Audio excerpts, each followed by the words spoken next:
Hello everyone, कैसे हैं आप लोग। आशा करता हूं कि आप हमारे चैनल से जुड़े हैं। आज इसी क्रम में हम लोग क्लास 10 के लिए नियंत्रण समन्वय चैप्टर है और उसमें से भारतीय वन से अति लघुत्तरीय प्रश्नों को हम लोग यहाँ रख रहे हैं। तो इसमें इसी क्रम में पहला प्रश्न जो है वो है, पौधे में शारीरिक कार्यों का नियंत्रण किस विधि से होता है ना। शारीरिक कार्यों का नियंत्रण किस विधि के द्वारा होता है। तो पौधे में तो कुछ और है नहीं, पौधे में सिर्फ हार्मोन पाया जाता है। जंतुओं की तरह इनमें तंत्रिका ऊतक तो पाया नहीं जाता है। इसके वजह से सारा नियंत्रण जो है वो क्या है, कुछ गतियां होती है। इसके अलावा रासायनिक नियंत्रण हार्मोन के द्वारा होता है। अब इसी क्रम में दूसरा प्रश्न है, पौधे में हार्मोन की उत्पत्ति कहाँ होती है। तो पौधे में हार्मोन की उत्पत्ति कई जगहों पर होती है, जड़ तना पत्ती, लेकिन जो भी हार्मोन्स बनते हैं वो कार्य क्षेत्र से दूर उनका निर्माण होता है। अब अगला प्रश्न है, किन्हीं दो पादप वृद्धि वर्धक पदार्थों के नाम लिखे। यानी दो वृद्धि हार्मोन की चर्चा करने को कह रहा है। तो हम जानते हैं कि ऑक्जिन, जिब्रेलिन है ना, ये दोनों जो है वो क्या है, वृद्धि हार्मोन है। अब है एक पादप वृद्धि रोधक हार्मोन का नाम बताने को कह रहा है। तो एक पादप वृद्धि रोधक हार्मोन में आपका कौन है, एब्सिसिक एसिड जो है वृद्धि को रोकने का काम करता है। अब पांचवा प्रश्न जो है, फल पकाने वाले हार्मोन का नाम बताना है। तो ये इथिलीन है ना। इसको गैस के रूप में हम लोग बाजार से भी कारपेट के नाम से खरीद के लाते हैं और उसका प्रयोग करते हैं। चैनल को अभी तक आपने सब्सक्राइब नहीं किया है तो चैनल को सब्सक्राइब करेंगे। वीडियो पसंद आए तो लाइक बटन दबाएंगे। अगर कुछ नया चाहते हैं तो कमेंट बॉक्स में कमेंट दर्ज करेंगे। अगला है आपका क्या, तो पत्तियों के विलगन में किस कार्बनिक रसायन की मुख्य भूमिका होती है। तो पत्तियों के विलगन के लिए है ना, एब्सिसिक एसिड होता है, फल को भी अलग करने का काम करता है। तो एब्सेशन का काम करता है, अलगाव का काम करता है एब्सिसिक अम्ल। अगला जो है, पादप हार्मोन क्या है, इसके बारे में पूछा जा रहा है। तो पादप हार्मोन क्या है, कोई भी हार्मोन जो है वो क्या होते हैं, रासायनिक संदेशवाहक होते हैं।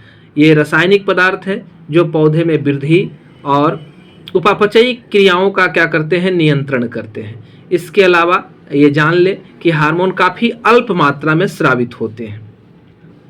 8 नंबर प्रश्न क्या है, हार्मोन की कोई एक विशेषता लिखे, है ना। तो हार्मोन की एक विशेषता के लिए आप परेशान ना हो, सिर्फ एक लाइन लिख दें, है ना। यह क्या करता है, प्रेरक का कार्य करता है, क्रिया को बढ़ाने का काम करता है, जल्दी से क्रियाओं को संपन्न कराने का काम करता है। तो अगला है, तंत्रिकीय तंत्र की संरचनात्मक और कार्यात्मक इकाई क्या है। तो ये तंत्रिका ऊतक में सबसे इम्पोर्टेंट क्या है, तंत्रिका कोशिका, न्यूरॉन्स है ना, वही इसकी संरचनात्मक और कार्यात्मक इकाई है। अब हम चलते हैं अपने अगले प्रश्न की ओर। अगला प्रश्न हमारा क्या है, मनुष्य के तंत्रिका तंत्र के 3 प्रमुख भागों का नाम लिखें। तो मनुष्य के तंत्रिका तंत्र का 3 प्रमुख भाग जो है, केंद्रीय तंत्रिका तंत्र, परिधीय तंत्रिका तंत्र सीएनएस है ना, central nervous system, peripheral nervous system, और स्वायत्त तंत्रिका तंत्र है ना, ऑटोनोमस नर्वस सिस्टम। ये 3 है। अगला प्रश्न है, केंद्रीय तंत्रिका तंत्र के निर्माण में 2 प्रमुख रचनाएं कौन सी है। तो केंद्रीय तंत्रिका तंत्र 2 ही चीज से बना हुआ है, एक तो आपका मस्तिष्क है, दूसरा स्पाइनल कॉर्ड या मेरुरज्जु। अब 12 नंबर प्रश्न को देखें, मस्तिष्क के चारों ओर स्थित पतली झिल्ली क्या कहलाती है। हम जानते हैं मस्तिष्क के सबसे ऊपर तो आपका स्कल हो गया, खोपड़ी हो गया, उसके बाद झिल्ली नुमा आवरण होता है जो सुरक्षा देता है, मेनिंग्स है ना। मेनिंग्स 3 सतहों का होता है, अरेक्नॉइड, पाइमेटर, डुरामेटर, और इनके बीच में जो है एक द्रव्य भरा होता है, सीएसएफ, सेरेब्रोस्पाइनल फ्लूइड भरा हुआ होता है ना, जो इसके शॉक को एब्जॉर्ब करके मस्तिष्क को सुरक्षा प्रदान करता है। अब अगला क्वेश्चन आपका 13 नंबर है, अग्र मस्तिष्क के 2 मुख्य भागों के नाम बताएं।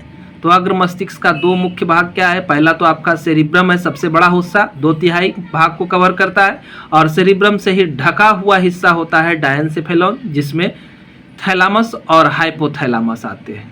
अब अगला प्रश्न है, मस्तिष्क में बुद्धि और चतुराई का केंद्र कौन है ना। तो सेरिब्रम जो है, बुद्धि यही डाटा का एनालिसिस होता है ना, कैलकुलेशन, जोड़ घटाव, सारा काम जो है गणना का काम सेरिब्रम में ही होता है। अगला 15 नंबर प्रश्न को देखें, जंतुओं के शरीर में होने वाले विभिन्न क्रियाओं का रासायनिक नियंत्रण और समन्वय किसके द्वारा होता है। तो जंतुओं में रासायनिक नियंत्रण पूछ रहा है, शारीरिक नियंत्रण पूछता तो आप तंत्रिका उत्तक को भी ले सकते थे, लेकिन सिर्फ रासायनिक नियंत्रण है तो उससे हार्मोन के द्वारा यहाँ रासायनिक नियंत्रण होता है। अब अगला प्रश्न है 16 नंबर प्रश्न, मनुष्य के शरीर में पाए जाने वाली 3 अंतःस्रावी ग्रंथियों के नाम लिखिए। अंतःस्रावी ग्रंथि हार्मोन का स्राव करती है। बहुत सारी ग्रंथियां हैं, पिट्यूटरी है, हाइपोथैलामस है, थायराइड है, एड्रिनल है, थाइमस है ना। तो यहाँ पर 3 का नाम हम लोगों ने दिया है। अगला प्रश्न 17 नंबर है, एड्रिनल ग्रंथि के कॉर्टेक्स भाग से क्या स्रावित होता है, कौन सा हार्मोन स्रावित होगा, है ना। तो इससे एड्रिनल ग्रंथि का 2 भाग है, कॉर्टेक्स और क्या, मेडुला। तो कॉर्टेक्स से जो है ग्लूकोकॉर्टिकॉइड्स, मिनरेलोकॉर्टिकॉइड्स और लिंग हार्मोन का स्राव होता है। तो इतना प्रश्न हम लोगों ने देखा। अब इसी क्रम में अगले प्रश्न की ओर बढ़ते हैं। अगला है क्या, थायरॉक्सिन हार्मोन किसके द्वारा स्रावित होता है। तो थायरॉक्सिन हार्मोन जो है वो थायराइड ग्रंथि स्रावित करती है, और थायराइड ग्रंथि को थायरॉक्सिन हार्मोन बनाने के लिए आयोडीन की जरूरत पड़ती है, जिससे वो आगे चल के क्या बनाएगा, T3 और T4 का निर्माण करता है। ठीक है। वृषण द्वारा स्रावित होने वाले हार्मोन का नाम पूछा जा रहा है। तो वृषण के द्वारा एंड्रोजन या टेस्टोस्टेरोन हार्मोन का स्राव होता है। 20 नंबर प्रश्न अंतिम प्रश्न है आपका, है ना। तो क्या है, रक्त में उपस्थित ग्लूकोज की मात्रा का नियंत्रण करने वाला हार्मोन किस ग्रंथि के द्वारा स्रावित होता है। तो ये हमारे पाचक ग्रंथि के द्वारा स्रावित होता है, अग्नाशय, है ना। अग्नाशय क्या है, बाह्यस्रावी और अंतःस्रावी ग्रंथि दोनों का कार्य करता है।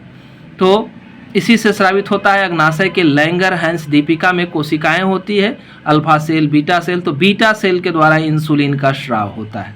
धन्यवाद, हमारे चैनल से जुड़े रहें, है ना।